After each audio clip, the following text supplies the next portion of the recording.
Well, we're in Luke chapter 15 and page 13 of your notes.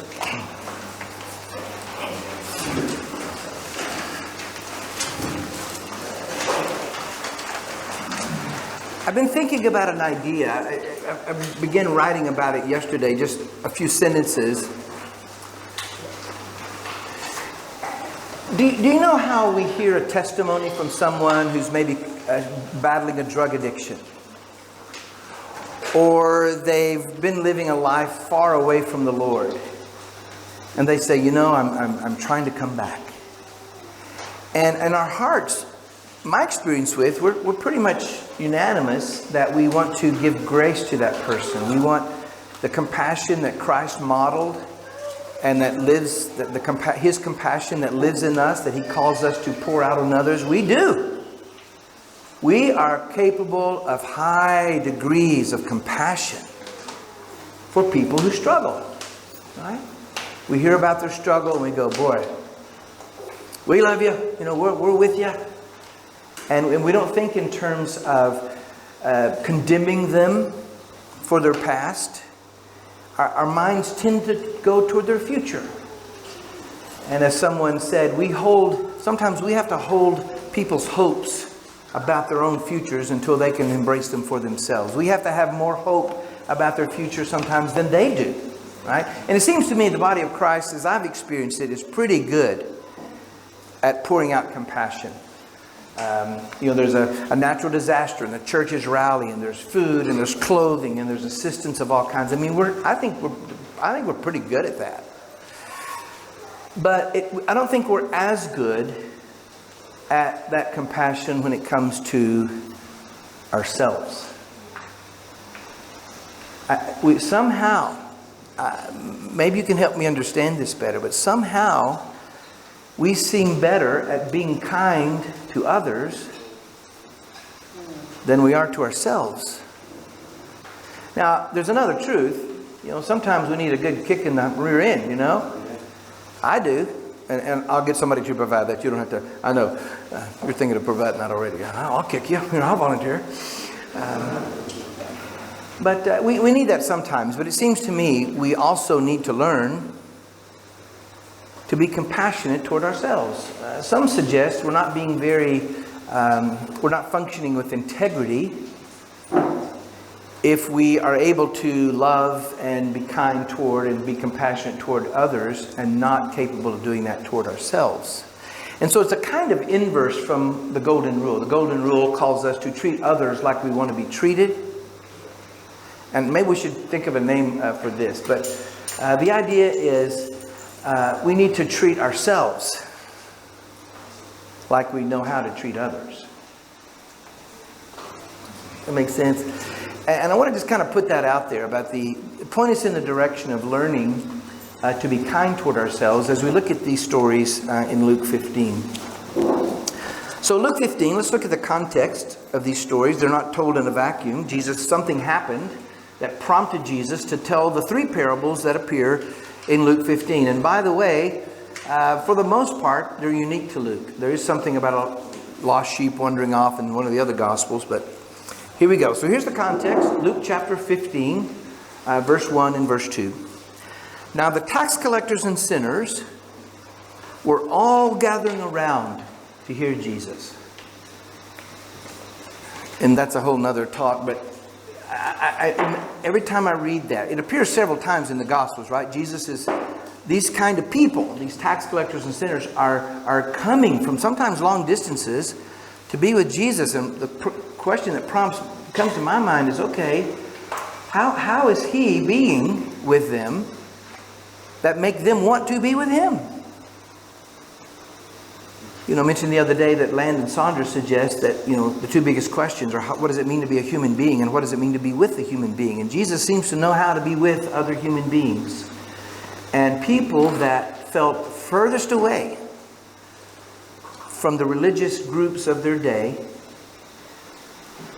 thought Jesus was safe, thought Jesus was attractive. They wanted to be with Him. And so I think it's a direction to live in, is how can I be with people who don't understand our language? They don't know anything about the Bible. They don't know the gospel. how can I learn to be with them in ways that make them want to have another conversation with me? Right? If we're trying to bring people to Christ, we have to think in terms of 40 and 50 conversations, right? Not a couple. And so how can I conduct this conversation? How can I conduct this encounter so that the next encounter and conversation will be welcomed? Right? We have to think in those terms. We have to have a long view of that, it seems to me. Well, Jesus is amazing about that. And you see this a lot in the Gospels. Tax collectors and sinners gathering around to hear him. And then you also see this, usually in conjunction with that. The Pharisees and the teachers of the law, the religious people, muttered. And I think in your notes you've got there under number 1, several instances in Luke's Gospel where people are muttering.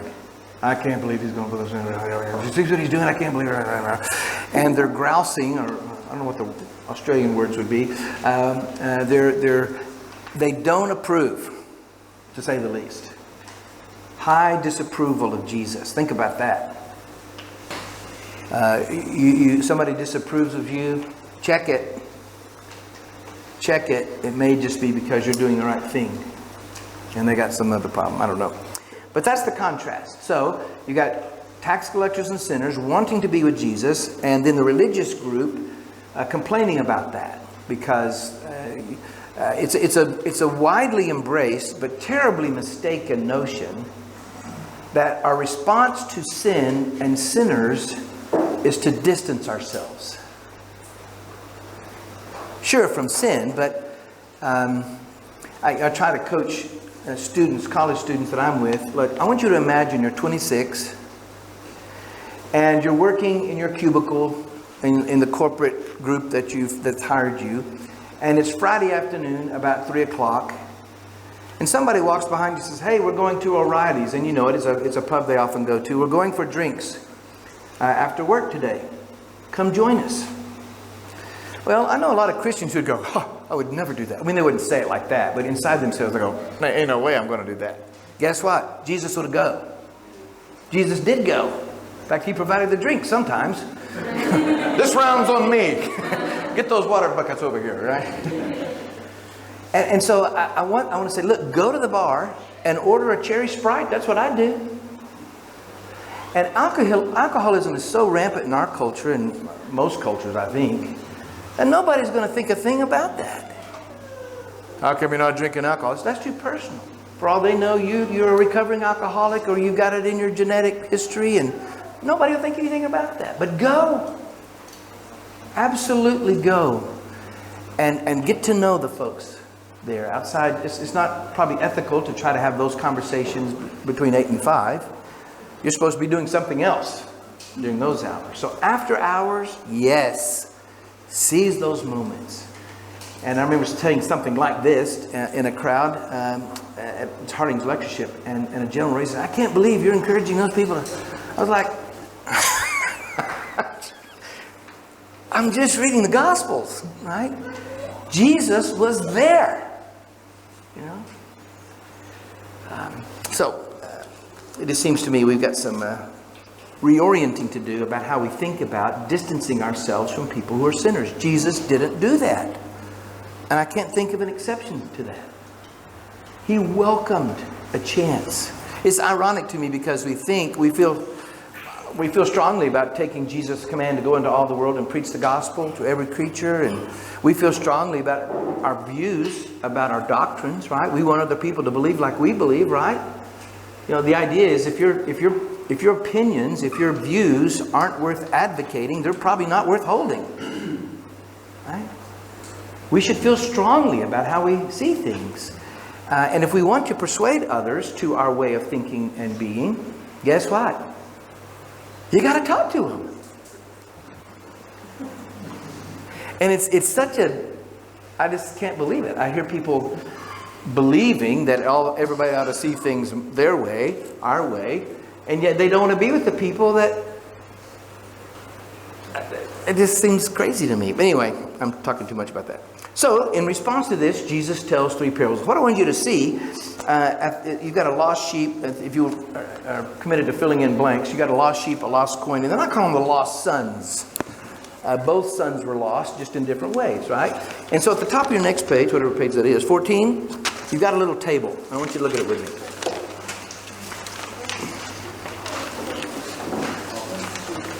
Top of page 14, you've got a table. And remember that Jesus, the parables are first spoken, right? We're reading them, but that's not how they were first received. They were heard. Parables were spoken and heard. Nobody had notes. Nobody had a printed copy. They're standing around or sitting around, maybe on a hillside. And Jesus is telling them stories. And so he tells these stories, and if we think about this being what we call an oral culture, it sounds like Jesus is getting them in a rhythm. He's teaching them a pattern in the first two stories, and then zinging them in the third story, right? So here's how it goes. This sheep wanders off. How many of you, if you had 100 sheep and one of them wanders off, wouldn't you leave the 99 and go looking for the sheep? Well, yeah. They're expensive, and you know. And so something's lost, and then a search is conducted. They go looking for it, and they find it. The lost thing is found, and then there's celebration. The person who finds their sheep says, he calls his friends and neighbors together, and says, "Rejoice with me, I found my lost sheep." You have a postscript. That's what the little PS is for in your table. And the postscript is this. Story's ended, and Jesus adds this commentary. Verse 7, "I tell you that in the same way, there will be more rejoicing in heaven over one sinner who repents than over 99 righteous persons who don't need to repent." Okay, so there's the pattern. Something's lost. There's a search. The lost thing is found. There's celebration and PS. All right? Let's look at the second story. Suppose a woman has 10 silver coins and loses one. These people can't keep track of anything, it sounds like. Does she not light a lamp and sweep the house and search carefully until she finds it? We've all done this, right? The car keys or something. You're looking in the cushions. You're looking in the jacket you wore yesterday. And when she finds it, she calls her friends and neighbors together and says, "Rejoice with me, I found my last coin." It's almost the same language. It's really the same parable. He's just switched imagery. It's not a sheep, it's a coin, etc. Right? So again, something's lost. There's a search. The lost thing is found. There's celebration, actually celebration in community, I should add. The friends and neighbors. It's not just, the person's household. They've called the community together to celebrate this. And then what's next? P.S. By the way, I tell you, there's rejoicing in the presence of the angel of God over one sinner who repents. Slightly different language, but it's the same thought. When a sinner repents, heaven rejoices. And he said that twice now. That's the pattern. Now, the third parable is an extension of those ideas. Something's lost. There's a search. The lost thing is found. And the community is called together to celebrate. It's going to be the same story for a while. Right? So now this man has two sons. You know this story probably well. What happens? The man has two sons. What happens next? One of them do what? One of them goes to the far country, right? Yeah. What does he take with him? Yeah, half Dad's money, right? You can tell this is a parable. Dad, I want half your inheritance. I'm going to go blow it. Oh, sure, son. So the younger son runs away, right? And he goes, it says, to the distant or far country. There's some stuff in Luke about far country. I'm not sure we can make a lot of, or distance. I'm not sure we can make too much of it. I find it interesting. But he goes to the distant or far country, and there he blows all this money on wild living. Okay? Sometimes this is called in our Bibles the prodigal. And prodigal means wasteful, but it's not a word we use in my culture. Nobody ever says prodigal. You never hear it unless you're open to Luke 15. So I don't use it. I just say lost. But he's lost. He's lost his way. And there may be something, I don't want to make too much of this, and certainly I don't think Jesus has this in mind, but there is something almost developmentally going on in our young adults. Because in order to find their own identity, in some ways, not always, and not to this extreme certainly, but sometimes they have to step back and say, okay, I've been taught this. What do I believe? And so faith goes from something they inherit to something they own for themselves, but not without sifting through it. And it takes lots of different expressions, but that's not what this parable is about. So the young man goes away, blows his money, And then what happens? He gets to be hungry or hangry or both, or, so a sense of desperation comes about, right? I had a student once, I'll call her Debbie, it's not her name, but starts with a D. This was a long time ago, and she wanted to talk, and so she came to my office and we talked, and she told me she was sleeping around. And I said, why do you do that? And she started, well, because I'm good at it, or she was some nonsense, and I one of my counselor friends says people sometimes morsel out their story. How are you going to react if I tell you this much? Okay, you're okay with that? Well, let me tell you a little bit more. And they more. So she started morsels out pieces of her story, and sometime later, I don't know if she finished it harding or dropped out, but one of the next times I saw her after that semester was in the drive-thru of a fast food. She was working at a fast food restaurant. I was driving through, and there was Debbie. I said, well, hey, how are things going? And she said, great. And of course, the drive-thru is not the time to have a conversation. So I said, well, okay, bye. And then some months later, I was at a grocery store I don't usually use, but I was on that side of town, and I went in. There she was at the checkout. She was doing the checkout. And so I got in her lane, and, well, hey, how are things going? Great. And again, I don't know the right thing to say very often, but it occurred to me to say, well, if things ever aren't great, why don't you give me a call? She called me the next day. She said, things are not great. It's facade. No, we don't want to just... And I don't remember what we said. And it was just neat. But years later, 8-10 years later, she wrote me an email. She said, I just wanted you to know how my story turned out. And she'd married a Christian guy and had 2 or 3 or 9 children. I can't remember how many. And they were plugged into their church. And, it was a happy ending kind of thing, right? But I don't know what it is. I think I had an uncle who had to experience the far country for a while. Nevertheless, this young man goes, he becomes desperate, so he gets a job. Doing what? Feeding pigs. And because he's Jewish, we can imagine how repulsive, that would be. So he's doing the most repulsive thing available. And he begins to think to himself, right? So I think the search in this story, the first 2 stories, they're searching for lost things. The search seems to me to take 2 forms. And they're pretty obvious. You'll see them. One is going on inside himself. Again, I would say to ask the question, what's going on? What's going on between me and my spouse? What's going on between my children? What's going on between the parents and the children? What's going on in our churches? Just ask the question. And so he says to himself, how did I get here? We've done this or known people who go, if you'd have told me 15 years ago that I'd be in this mess, I'd have never believed you. How did I get here? And so he begins and he says, you know what? I can't do this. I got to do something better than this. I'm dying here. And so in his desperation, he begins to wonder, I wonder if there's any way I could go back home. And he discerns pretty quickly that he's sort of blown it with Dad. I could never earn Dad's trust again as a son, but maybe he'd hire me like he'd hire anybody else. Let me live in the bunkhouse and I'll work on the property and at least I'll have a place to sleep and food. Right? And so he starts home and he begins rehearsing his story. Dad, I'm so ashamed. I know you're embarrassed about what I've done. I've embarrassed you in front of your friends, and it wouldn't surprise me if you don't even want to see me again.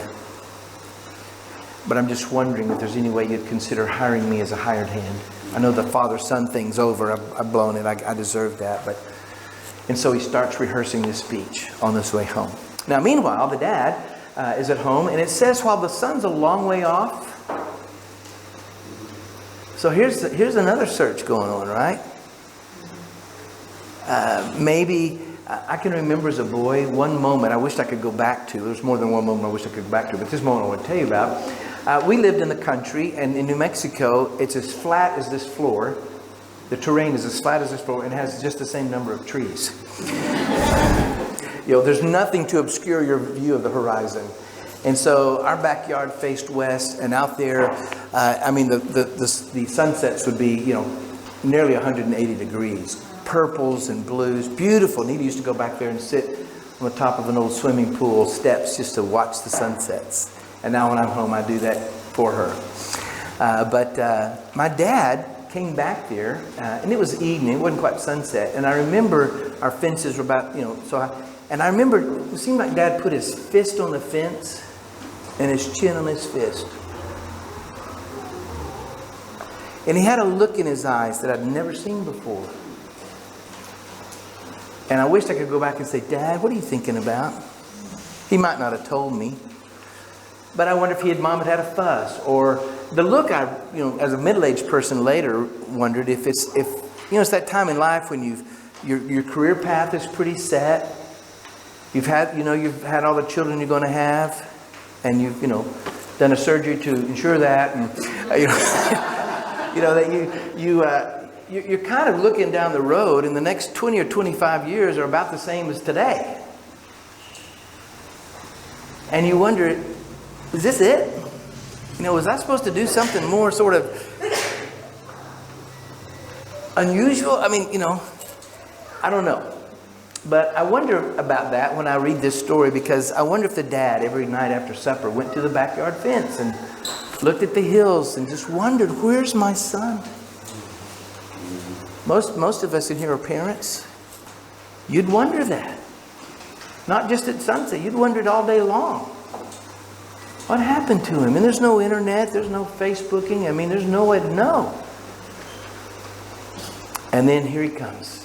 And he recognizes him a long way off. So I think the search is in both those forms. Inside the son and in the father's heart, looking for his son. And here he comes. And the son's like, there he is. How am I going to start this? How am I even going to start, But before he could get the words out of his mouth, I think he says, Father, I've sinned against heaven and against you. And the little Greek there is, shh, I don't want to hear it. And I want you to look in the text with me about what happens. It says in verse 21, Father, I've sinned against heaven and against you. I'm no longer worthy to be called your son. But the father said to his servants, quick, bring the best robe and put it on him. Actually, I want to back up to the end of verse 20. While he was still a long way off, you see it in the middle of verse 20?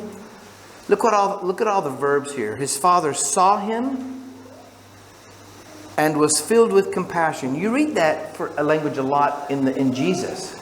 Jesus sees a person and his initial response is compassion. Maybe we should initially respond with compassion until we learn more that might challenge that, right? Instead of, I can't believe they're doing that. But his initial response is just almost always compassion. And that's the Father's response. He's filled with compassion. He runs to his son. I can remember when I could run. He threw his arms around him. It might be the tightest hug this young man's ever had, And he kissed him. And the son begins, probably in a very puzzled way, begins to say, I don't know what this is about, but I know I've blown it. And the dad doesn't want to hear it. Quick, bring the best robe and put it on him. Put a ring on his finger, sandals on his feet. Bring the fattened calf and kill it. Let's have a feast and celebrate. For this son of mine was dead and is alive again. He was lost and is found. And so they begin to celebrate. Now, if you're standing there hearing Jesus tell these stories, what you're expecting next is P.S. Something's lost. There's a search. It's been found. And so the community begins to celebrate. Friends and neighbors, friends and neighbors, friends and neighbors. And they're beginning to celebrate. So now you're ready to hear it again. P.S. Heaven rejoices when a sinner repents, because especially now, it's not a sheep and a coin, it's a sinner. And the sinner's repented. And so you'd expect heaven to celebrate. That's what we're supposed to hear next, right? But what happens next? But the older son. Oh, I forgot there were two sons. So the contrast between the rejoicing going on in heaven and the grumbling going on in the complaining in the older son is what we're we're supposed to do. So he became, meanwhile, the older son was in the field. He came near and heard the music and dancing, called to one of the servants and said, your brother's come, and your dad's killed a fattened calf. Come join us. It's barbecue. It's great.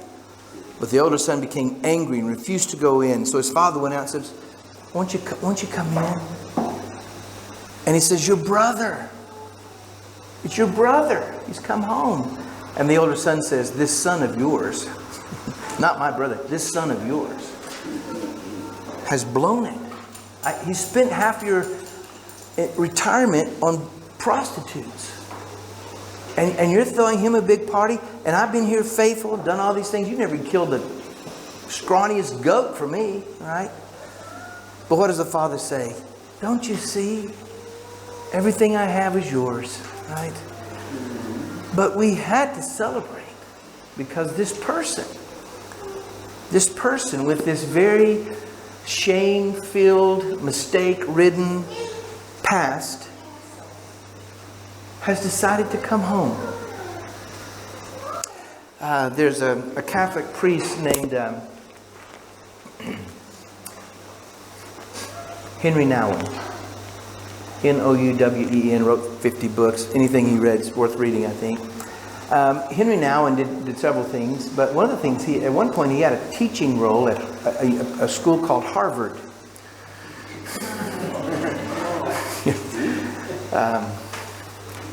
And I guess if you're in that field, you might think, well, that's the ultimate, teach at Harvard. But he taught there a while and then he left. He got a promotion to go to a little community in Canada that was existed for the purpose of caring for mentally disabled adults. And he decided that he would leave Harvard and go do that. He became a priest for a community of mentally disabled adults. I want to listen to anything he has to say. I'll listen to anything he has to say. And he tells in one of his books about going to St. Petersburg, Russia, and seeing in a museum there a painting. I believe it was by Rembrandt. Massive thing. Maybe the size of half that wall. A painting. And by the way, Ted's promised me that he'll participate in the talent show tonight and show you some of the paintings he's done. And one of them is about the man who built bigger barns, and he'll explain it to you. This parable we looked at yesterday briefly. But this painting of Rembrandt was of the prodigal son's return. And so there's the father embracing the son, and you have some community members, and you have the older brother. And Nouwen said he sat and he looked at that painting for about 6 hours and tried to imagine what's in the son's mind, what's in the father's heart. And he left the room that day promising that from now on, his job would be to welcome people home. He was just going to receive people and welcome them home. And what I want to say, just kind of explore that story with us and then come back to this idea that sometimes we're more compassionate to others than we are to ourselves. Because in this story, we don't want to be the older brother, We say, well, sometimes I'm the older brother. I want to be like Jesus, And I've done some things in the past that, I'm the younger son. But listen, does our heart have the ears? Do our hearts have the ears to hear what this father says to the younger son who is me? You are the beloved. And other stories in Luke indicate maybe we can't hear that like we need to until we know how much we need to hear it. The person who don't think they have much sin can never hear they don't need the message of grace. Right? But I think this story might be one of the best ones to point us to learn, to begin to learn, to be as compassionate to ourselves about our past, about our limitations, about our mistakes, about our packaging, about our secret addictions, blah, blah, blah, blah, blah, whatever. It seems to me we'll never fully benefit from the teachings of Jesus until we put ourselves in the place of those to whom He's speaking. And in this parable, kind of a double layer thing, but in the parable, can we imagine ourselves as this younger son? We look back in our past and we've made some mistakes. We wish we could go back and fix that, and we can't. And that's what we've got to learn to deal with, right?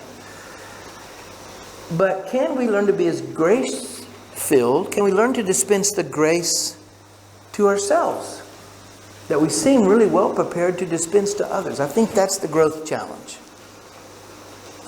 Can I look at myself as a beloved child that all God wants to do is throw His arms around me and give me a big kiss and just say, you know what, that stuff you did in the far country doesn't matter to me. What matters is that you're with me now. And as far as I'm concerned, you can forget about that stuff. Right? I don't want you to ever bring it up again.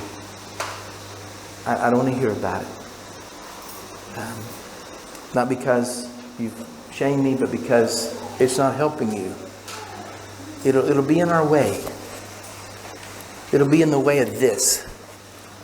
If you constantly want to revisit that. And so I just, please, would you just please don't think about that anymore, He says. You are my child, and nothing gives me more joy than to know you want to be home. You want to be in my arms. And so it's one of the better stories in Luke, and we repeat it a lot, not just because it makes good curriculum for children, but because it's a message we all need to hear. You know? We can be the older brother. We should be the Jesus the receiving father, right? But when those moments when we think we're the son, the wasteful, mistake-making son, my invitation to us is to think, how can I be as gracious to myself?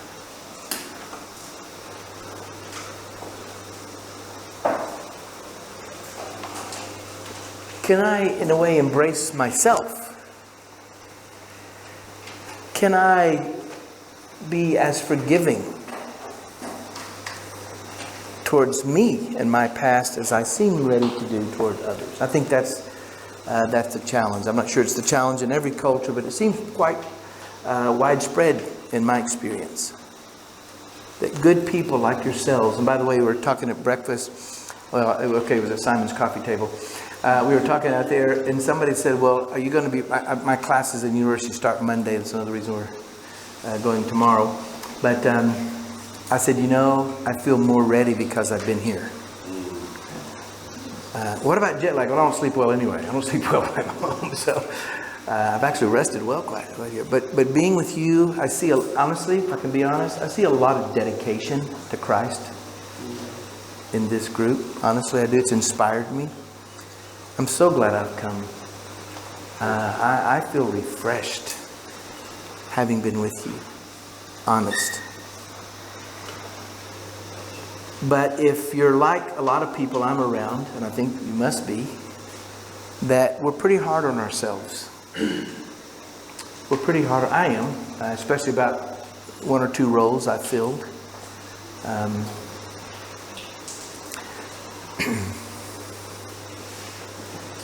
Monday morning, guess what I'm going to do? You can't guess, I'll tell you. I'm going to do something I've never, ever done before. I'm going to go to counseling.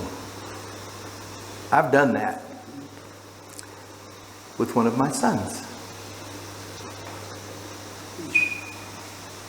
He reports some things about our interactions early that have stayed with him and not been helpful.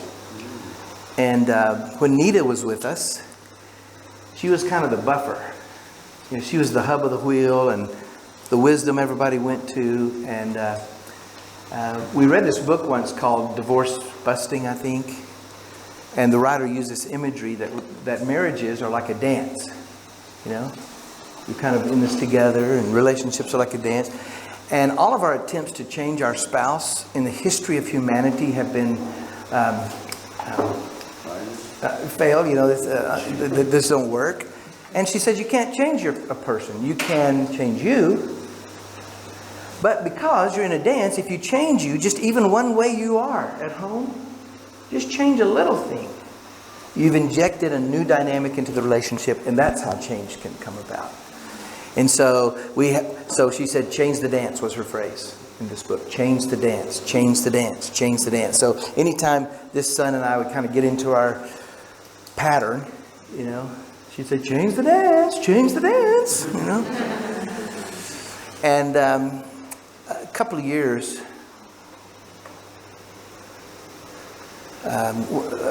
after she passed, I remember we sat down as a family. She passed in May, and we have a Memorial Day holiday the last Monday of May, and so they all came home. It's, I think, becoming a time that we're going to kind of gather to tell Nita stories in a special way. But they all came home, and you know what? The four of us sat for 8 hours. We'd get up and go to the bathroom and get something to eat, but we had 8 hours of conversation about what does it mean for us to be family without Nita. You take the core out, things change. And my daughter, she offered that, says, you know what, you guys have pulled me into the middle, and you guys are having conversations with me that you ought to be having with each other. Well, that was helpful. And some things were said that kind of stung. Okay, kind of understated. It stung a lot. And I have a niece that's an alcoholic, a recovering alcoholic, and I was on the phone with her and telling her about that weekend, and she said, Ross, I'm with people all the time at our AA meetings who'd give anything to be able to talk to their families about those tough things, right? And so Monday, I've got a counselor that I go to periodically. And he says, why don't we go to her together? Okay. So we're going to do that. And it is those kind of dynamics. That's my past.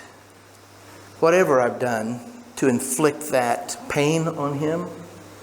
I know a couple of things I'm aware of, and I think some things I didn't think at the time. Who knows? But experiencers interpreted, and I fully trust whatever he reports is what happened. You know. But that's what I wished. That's where I need compassion. That's where I need to be compassionate to myself. It's just about that. It's not just only about that, but that's mostly what I long for, is to learn to. So that's my growth edge. I want to try to learn to be compassionate about myself in that role. I was comforted a couple years ago when I realized that the best people ever in history, the best people in the world, were reared by imperfect parents. And there are no exceptions to that. Human beings are pretty resilient, you know, and so they can absorb some mistakes, especially if you apologize for them, right? So, anyway, that's what we're doing. How much time do I have? One more story. It occurs to me, I wasn't planning on telling you this, but I'm going to because I have 3 minutes. Years ago, my family and I were in Nashville, Tennessee. The kids were much, much smaller, like, let's say 12, 10, and 5. You know? And we'd gone out to eat, and once in a while, I don't know, we didn't know the word hangry then, but I think I have a physiological regular cycle that I hear some women report. Mine's not caused by the same thing, but about every 3 months, I get unexplainably irritable. I mean it! So, we were out for dinner, and we don't usually go out to dinner as a family. And when we go out to dinner, we'd say, okay, drinking water, no desserts. Drinking water, no desserts. We tell the kids as we go into the restaurant. I'm married to Mrs. Frugal, so that's what we're going to do. And so we go into this restaurant, and it's called Shoney's, and they put on the table these massive pictures of desserts. And one of them is a hot fudge cake, which was, our favorite. There's this brownie and ice cream and then about half a jar of chocolate syrup, and that's there on the table. And so we thought, it's Easter weekend. We're here on a special occasion. We're going to do this. We're going to go crazy and have dessert. And so pretty quickly, my children begin fussing, and come to find out, there's 5 of us at the table, and we don't have 5 spoons. We're short a spoon. And so some of the kids are fighting over the spoon, and I assume they've got more spoons. I assume this is not a tough problem, right? But because it was my time to be irritable, I remember I pounded my fist on the table so hard that everything on the table rose into the air. And I said, can't you find something more substantial to fuss about? I can't remember what I said. It was an idiotic thing to say, but I said it. And all of a sudden I could feel the eyes of the people in the restaurant like, oh my goodness.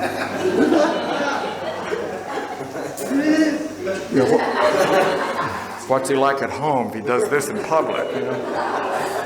And I began looking for a hole to crawl in. I just felt terrible. I ruined this wonderful, it's our once a year dessert time. So we got in the car and we're driving back, and everybody wilted. We all looked like flowers that hadn't been watered in 2 weeks, I said, kids, Nita, I don't know why I did that. That was stupid. I'm so sorry. So it's all right, Dad. It's all right. But it wasn't all right with me. So a week later, we're home. And one of the things I did one of 2 things I did okay as a father, is I told my kids stories. When the boys were little, I'd lay down between them. I'd tell them stories that I'd make up on the spot about 3 raccoons, Zorro, Ringo, and Ono. And Ono was always getting in trouble. And they were stupid, silly stories. But the point was, we were laying there in their bed giggling together. That was the point, right? And so they got a little older. So I started doing that with Hannah, except it wasn't raccoons. It was gorilla, Harry the gorilla. And she said, Daddy, do you have time to tell me a Harry the gorilla story? And sometimes I'd say, well, I only have time to tell you a short Harry gorilla story. So everybody in the story now became 1 inch tall. And so and Harry had friends, Mary, Larry, Perry, Jerry. And so again, just silly things, but we'd sit there and giggle. So we're laying in bed, and she said, Daddy, will you tell me a Harry story? I said, okay, I'll tell you a Harry story. But before I do, I have to say, Hannah, last week when we were in the restaurant and Dad lost his temper, yeah, I feel really bad about that. I'm just really sorry. It's okay, Dad, tell me the Harry story. I said, you don't understand how pain-filled I feel. You got to do more than that. I was just like, I just don't think you understand. I need you to release me, I'm saying to myself, from this anguish. So I said, no, Hannah, I just really feel bad about that. She said, Daddy, tell me the story. And finally, after a 3rd time, in the dark, this little 5-year-old hand reaches over and covers my mouth